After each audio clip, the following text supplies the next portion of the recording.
Have you ever looked around and thought, how is that person building wealth while I'm stuck just trying to save? Here's what no one tells you. Saving alone won't get you ahead.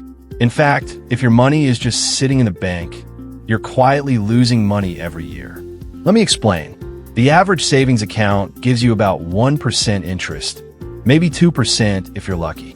But inflation? That's been rising around 5 to 7% in recent years, even higher in some places. That means every year, your money loses buying power. What $100 buys today might only get you $93 worth of stuff next year. That's not saving, that's going backwards. Now, here's where it gets interesting. The world's wealthiest people don't just save, they invest. And no, investing isn't just for millionaires or people in suits watching stock tickers. It's for anyone who wants to build real wealth over time. So let's break down the 3 most common and beginner-friendly ways to invest: stocks, bonds, and mutual funds. And we're going to keep it real, simple, and clear.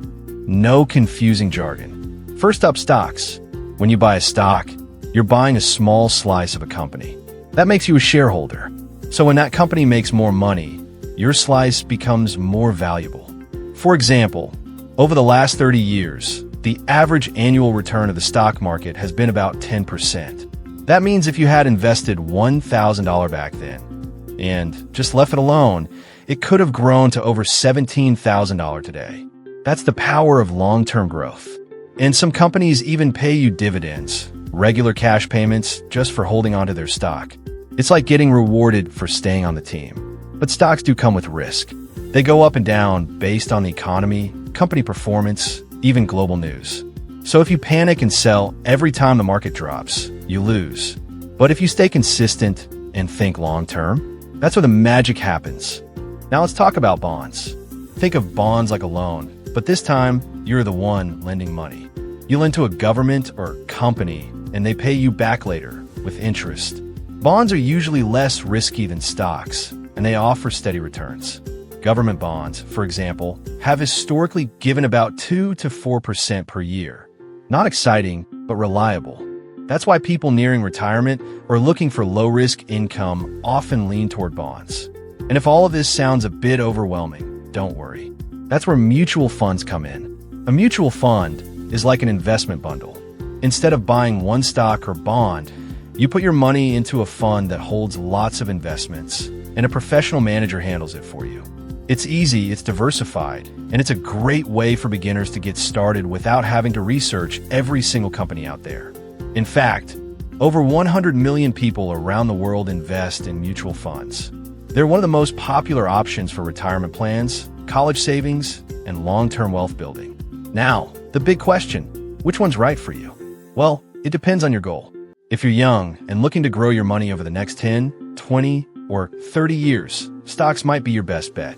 If you're more risk-averse or need steady income, bonds can help balance things out. And if you want something simple, low effort, and diversified, a mutual fund or even an index fund might be perfect. But here's the real key. Don't put all your eggs in one basket. That's where diversification comes in.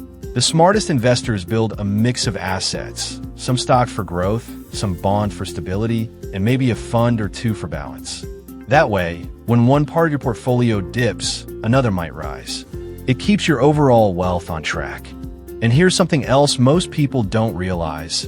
You don't need a ton of money to start. Some investment platforms let you begin with as little as $10 or $20. That's less than a dinner out. And if you stay consistent, even small amounts can grow into something serious thanks to compound interest, where your money earns interest, and then that interest earns more interest. That's how wealth multiplies. Here's a quick stat. If you invest just $100 a month from age 25 to 65, earning an average return of 8%, you'd have over $300,000 by retirement. And that's just from starting small and sticking with it. So yeah, investing isn't about being flashy or chasing quick wins.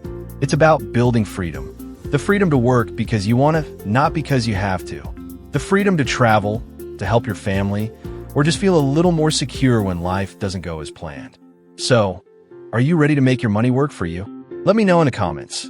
Which one are you thinking of starting with, stocks, bonds, or mutual funds?